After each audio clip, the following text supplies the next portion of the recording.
What's up? It's your boy Corey Ketchum. Welcome back to the channel. Appreciate y'all joining me. Today we're going to talk about navigating, collecting Pokemon, and what's up with all these freaking cards. Let's talk about it.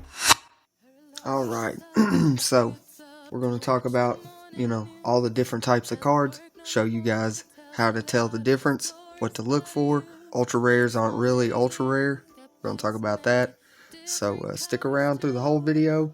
If you're wanting to learn how to collect Pokemon, if you're new, even if you're, old and getting back into it, whatever the case may be, this is going to help you. We're going to start with the original cards. It was a lot easier back then. You had 3 different types of cards. So you had the common card, which is signified by the circle symbol in the corner. And the symbol could be on different sides of the card, but it's always going to be a circle for common. You have uncommon, which is signified by the diamond right there. So you have the star, and like I said, this is from back in the day. You have the circle for common, and then you have the diamond for uncommon. And on the modern, the brand new cards, they're going to be right here for the set symbol. That one's got a crown for chilling rain. That's your symbol for evolving skies. Your rare, which is the star. It's your hollow rares. Sometimes they're non-hollow like this. They'll have a star. They're not shiny, the background.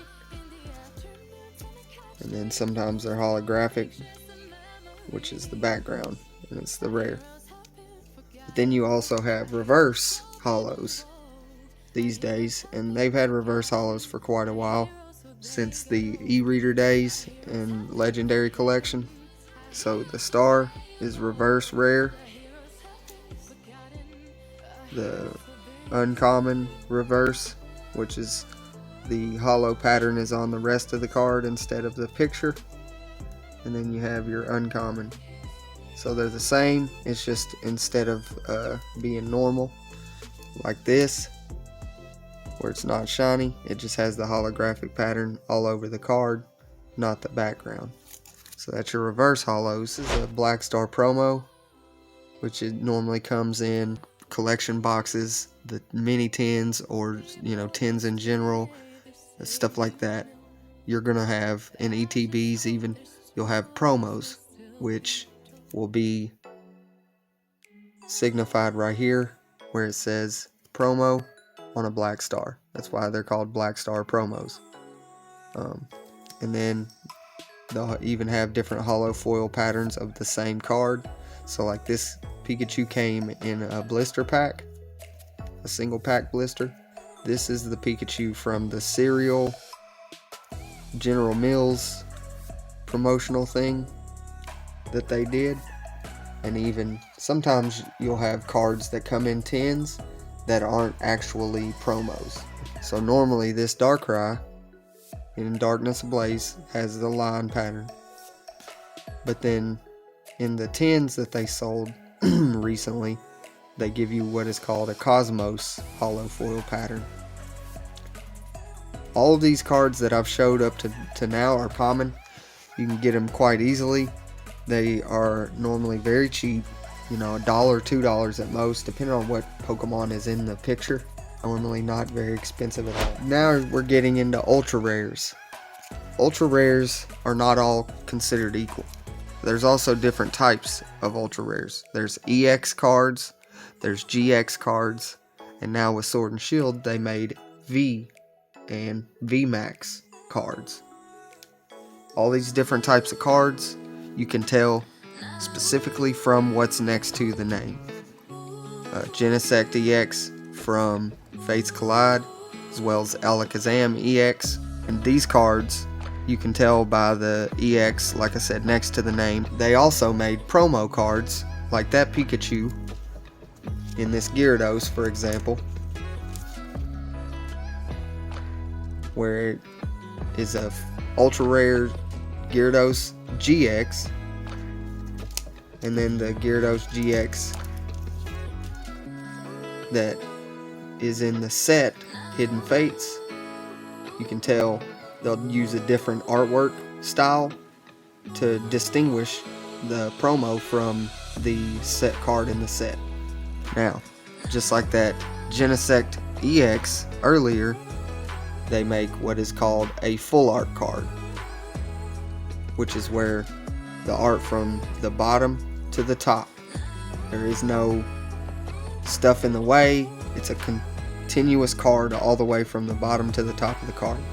These are less rare, but still normally not too expensive, and they'll have textured design to them where you can see it's raised up compared to the Genesect right here, and they won't have this ridging and different textures all over the card.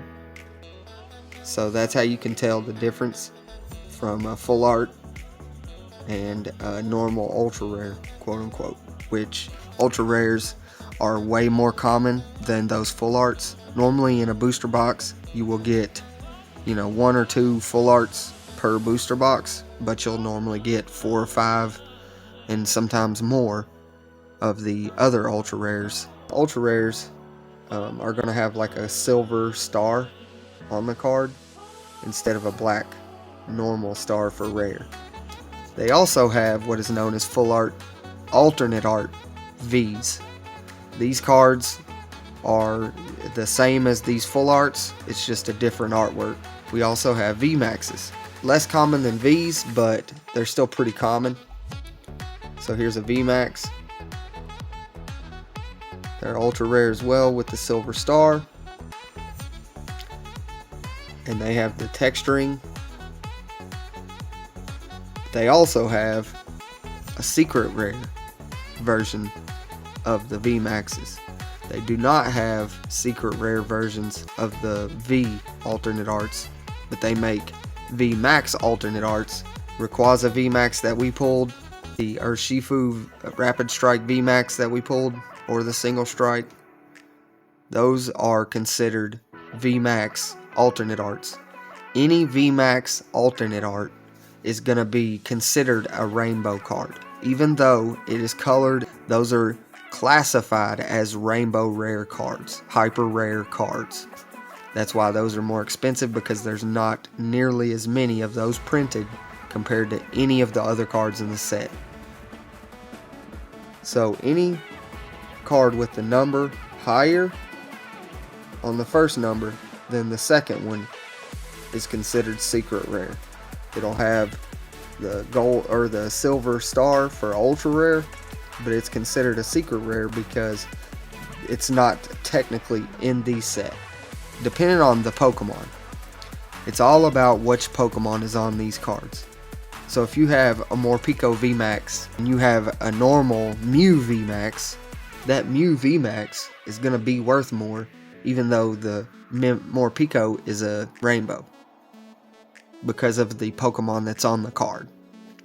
Just do not let people take advantage of you by telling you this is an ultra rare, so it's a $5, $10 card. The regular EX, GX, and V cards, $1 at the most, $2. The full arts, are normally, $2 to $5, $6, and then they can even be more than that. Like I said, it all depends on the Pokemon that's on the card. The gold cards, the rainbows, and the alternate arts, stuff like that, you start getting into different waters, and my advice to you is to go to tcgplayer.com, and I'll show you a link in the description, and to search what card you're looking at to give you a decent market value of that card, which would tell you what people are paying for it, and that way you don't get swindled into paying 4 or 5 times what a card is worth. So I hope that helped you guys. If you want to see more, let me know in the comments below, and if it did help you, let me know as well. I love talking to you guys. I love this community and what we're growing it to be already. Without you all, this wouldn't even be a community. Show somebody you care. Show somebody you're there. Suicide prevention, mental health is an epidemic, and we need to end it. and stop showing hate and show love so we can all grow together and make this community better. I love you guys. On to the next one. Peace, love, and joy to all. The peace goes up, the hate comes down. Me and Genesect, we up out.